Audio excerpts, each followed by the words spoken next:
Bien-aimé, sois béni au nom puissant de Jésus-Christ de Nazareth. Et bienvenue à cette autre minute plus avec la prophétesse Déborah, servante de l'Éternel, mère des nations, mais aussi et surtout ta servante. Oui, bien-aimé, tu es vraiment béni, toi qui es connecté, bien-aimé, toi qui as l'habitude d'écouter, de suivre vraiment attentivement ce que le Saint-Esprit, n'est-ce pas, dit au travers tout simplement du vase que je suis.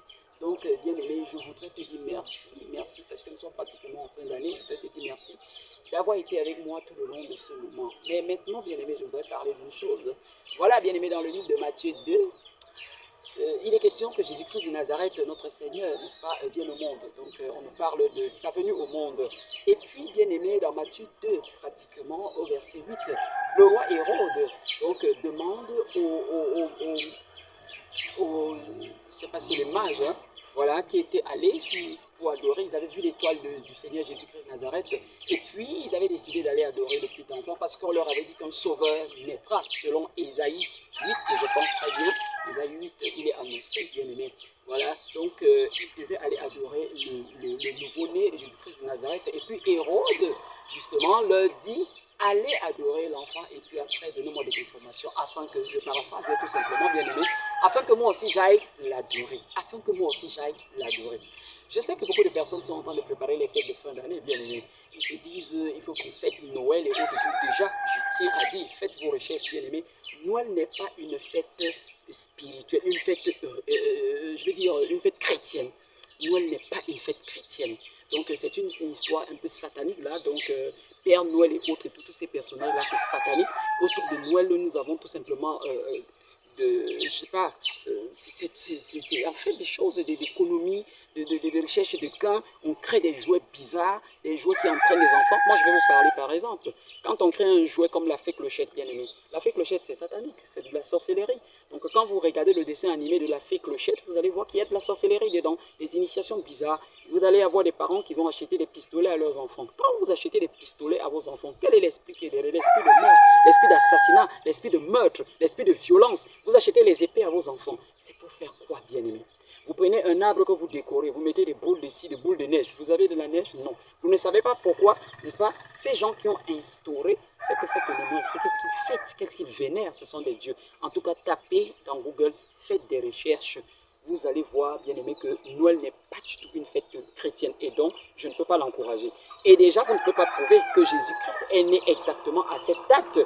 Donc, n'est-ce pas, en décembre, on dit que Jésus-Christ de Nazareth serait né le 25 décembre. Est-ce que c'est prouvé, bien aimé? Déjà, il n'y a même pas d'accord là-dessus. Parce que si réellement Jésus-Christ était né en décembre, une période où il y a de la neige, bien aimé, les bergers ne seraient pas dehors. Les gens ne pouvaient pas marcher pour aller l'adorer. C'était impossible parce qu'il y aurait eu, n'est-ce pas, beaucoup de froid. Donc c'est impossible. En fait, il y a inadéquation. Je ne veux pas entrer dans ces détails parce que ce n'est pas la raison pour laquelle je m'adresse à toi aujourd'hui, bien-aimé. Oui, tout ce que je vais dire, tout ce qui se passe tout autour de Noël, c'est quoi? C'est les cadeaux, c'est les nouveaux vêtements, c'est les fêtes qu'on organise, c'est les baptêmes, c'est ci, c'est ça. Oui, bien-aimé. La seule chose que le Seigneur m'a dit qu'il supportait quand même entre-temps, parce qu'il s'agissait quand même de son fils, c'était que dans les églises, on a l'habitude, n'est-ce pas, d'organiser des répétitions, n'est-ce pas, sur la venue de l'enfant Jésus, comment il a la crèche, Marie, Joseph et Marie, leur rencontre et tout ça, comment est-ce que le Saint-Esprit a visité Marie pour lui dire qu'elle serait enceinte, voilà, donc, et après, comment est-ce que Jésus-Christ est venu, comment on est venu l'adorer, et puis son ministère, n'est-ce pas, sa passion jusqu'à la mort à la croix. Ça, le Seigneur tolère, parce que quand même, il s'agit de mémoire, on se rappelle. Mais sinon, ce qui tourne tout autour là, c'est rien, bien aimé. Je sais qu'il y en a beaucoup qui se sont préparés, ils ont gardé de l'argent pour acheter de nouveaux vêtements, pour faire ci, pour faire ça. Ouais. Ils vont faire des fêtes pendant lesquelles, bien aimé, il y aura des abominations, il y aura des musiques mondaines, il y aura... En quoi est-ce qu'on adore Jésus? Ce n'est pas le bébé Jésus qu'on devrait adorer. Ce que Jésus attend et ce qu'il m'a dit, c'est qu'on le prenne en considération tel qu'il est, c'est-à-dire le Sauveur qui est né, qui est venu pour sauver l'humanité. Voilà, bien-aimés. Revêtez-vous du manteau du Seigneur Jésus pendant cette période de fin d'année. Au lieu de passer le temps à tergiverser par rapport à la fête, par rapport à organiser, il y en a même qui auront des problèmes dans leur foyer, qui auront des problèmes avec leurs enfants parce qu'ils n'auront pas acheté les jouets, parce qu'on n'aura pas de nouveaux vêtements, parce qu'il n'y aura pas, parce qu'il n'y aura pas. C'est une abomination, bien-aimée. Le plus important, c'est que vous soyez connectés à ce niveau. Maintenant, pourquoi le Seigneur, voilà, venons au but, bien-aimé, pourquoi le Seigneur insiste pour que je parle de ce passage? La Bible déclare que les rois mages, les mages, bref, les trois mages ont vu l'étoile de Jésus et ils ont décidé d'aller l'adorer. Ils ont apporté de grands présents. Dieu me dit, il y a des personnes qui me regardent, dont les étoiles ont été repérées. Les grands satanistes. Est-ce que Hérode était quelqu'un qui adorait vraiment Dieu bien-aimé? Pourquoi cherchait-il l'information? Parce qu'il voulait éliminer le Seigneur Jésus-Christ de Nazareth. Il voulait l'éliminer. Donc en réalité, ce n'était pas pour vraiment aller adorer le Sauveur, aller dire oui, voici quelqu'un qui va nous sauver des situations, puisque c'est même lui qui était à l'origine des problèmes de beaucoup de Juifs, bien-aimés. Il les dominait. Donc en réalité, il demandait ça pourquoi? Parce que c'était un sorcier, c'était un sataniste, il s'était renseigné, il a vu sa boule de cristal, il a vu ses marabouts et autres et tout. On lui a dit, voilà, cet enfant est déjà né. Il fallait à tout prix qu'il élimine cet enfant. Comme à l'époque de Moïse, où Pharaon voulait éliminer tous les nouveaux-nés mâles. Parce qu'on savait que Moïse ferait des choses. Vous n'ignorez pas, dans le livre d'Exode, lisez de Exode 3 à Exode 14, ainsi de suite, Moïse a conduit le peuple jusqu'à même, n'est-ce pas, le livre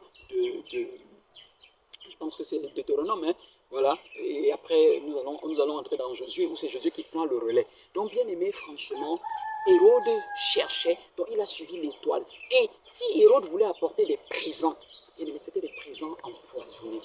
Or, les mages sont venus, ils ont adoré Jésus, ils ont donné des cadeaux de tout leur cœur, et c'était sincère, bien aimé.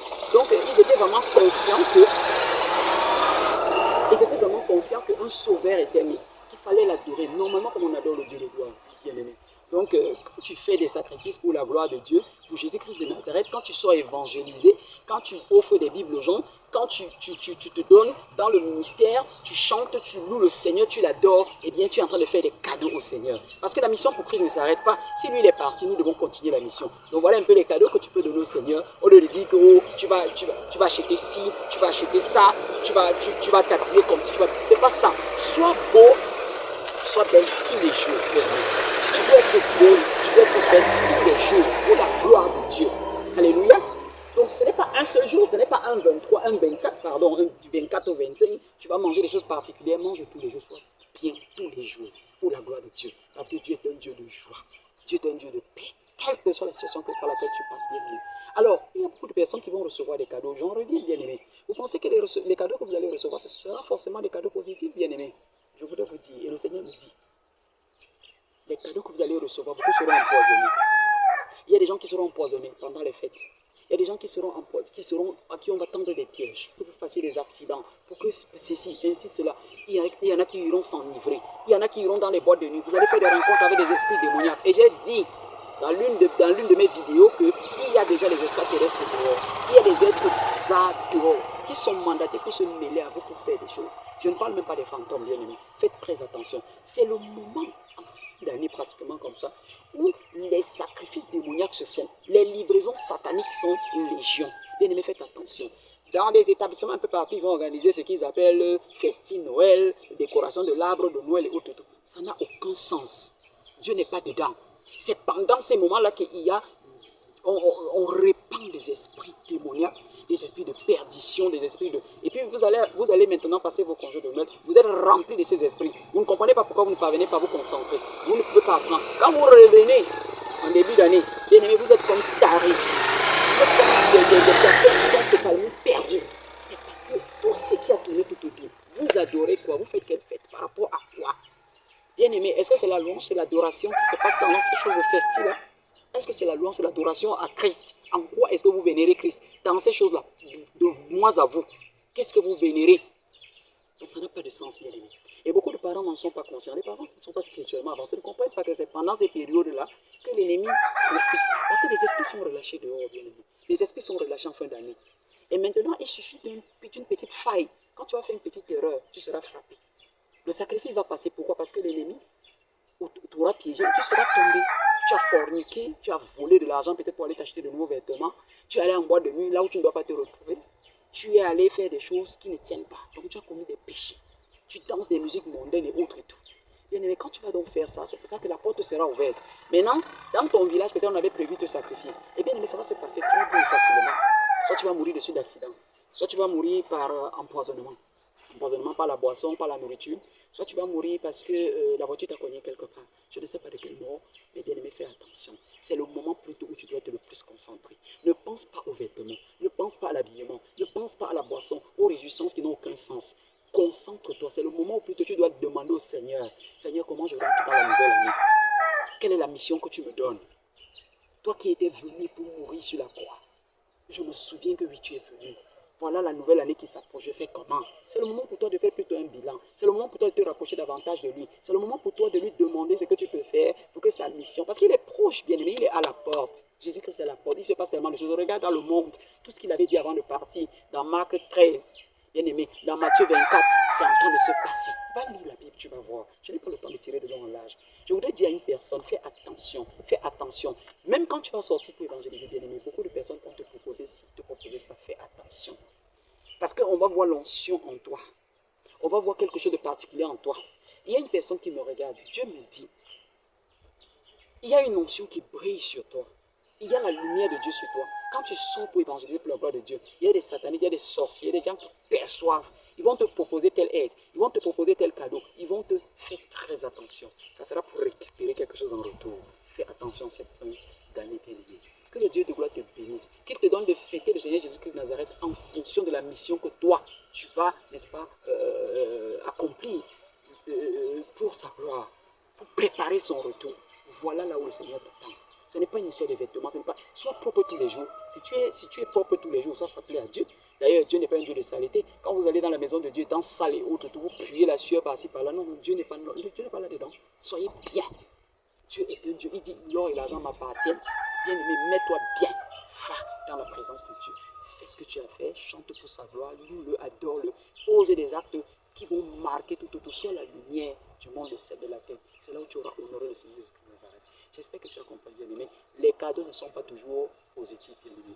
Donc, quand les gens te donnent des cadeaux, ce n'est pas toujours pour la gloire de Dieu. Parfois, c'est pour viser quelque chose de bizarre. Il y a des gens qui vont venir te proposer de très gros cadeaux, des aides, des ci, des ça, on va te donner de grosses sommes. Oh, on va fêter. Mais tu ne sais pas que tu es en train de vendre ton âme comme ça. Tu ne sais pas que c'est ta vie que tu es en train de vendre. Fais très attention, bien-aimé. Fais très attention, bien-aimé. Que le Dieu de gloire te donne de comprendre davantage au-delà de ce que j'ai dit au nom de Jésus-Christ de Nazareth. Que le Saint-Esprit complète ce que je t'ai dit au nom de Jésus-Christ de Nazareth. Bien-aimé, si tu as une personne qui va accoucher dans les environs, je veux dire que dans ces périodes-ci, prie beaucoup pour cette personne. Prie pour que cet enfant soit investi de l'Esprit de Jésus-Christ de Nazareth. Que cet enfant soit une lumière pour la famille, pour vous. Que cet enfant soit rempli de son onction au nom de Jésus-Christ de Nazareth. Si tu es enceinte, je déclare que le Dieu de gloire te protège. Pendant que tu es en train de regarder, que le Dieu de gloire protège cet enfant. Si tu dois accoucher ce moment-ci, que le Dieu de gloire protège cet enfant au nom de Jésus. Que cet enfant vienne avec une onction particulière. Mais que le Dieu de gloire aussi ouvre l'étoile de cet enfant par le sang de l'agneau. Au nom puissant de Jésus de Nazareth. Tu ne mourras pas sur une table d'accouchement. Tu ne mourras pas. Le bébé ne mourra pas. Quel que soit ce que les médecins ont dit, ça c'est pour les médecins là-bas. Mais le Dieu de gloire me dit de te dire, toi qui attends un enfant, tu ne mourras pas au nom de Jésus. Cet enfant vivra au nom de Jésus. Vous ne serez pas sacrifié au nom de Jésus. Je prie que le Dieu de gloire couvre une personne qui me regarde dans le sang de l'agneau. Que quel que soit où on a mis votre nom dans les listes sataniques, dans les marmites sataniques, dans vos familles, partout. Même les connaissances de Jésus est liquide. Donc, que vous soyez invisibles au nom de Jésus. Que le Seigneur efface vos noms sur cette liste démoniaque au nom puissant de Jésus. Vous êtes bénis, bien-aimés. Je vais m'arrêter ici. À la prochaine minute, petit Dieu. Merci d'avoir suivi, merci de liker, de partager. Surtout, n'oubliez pas de vous abonner et d'aimer pour que n'est-ce pas, le YouTube puisse proposer aussi à plusieurs personnes. On ne sait jamais où est-ce que quelqu'un va trouver une solution à un problème, une information qui va, n'est-ce pas, davantage nous grandir, nous bénir, lui donner d'être protégé par rapport à ces fins de temps qui ne sont pas du tout bien. Soyez bénis une fois de plus. À très bientôt, c'est peut-être. Bye bye.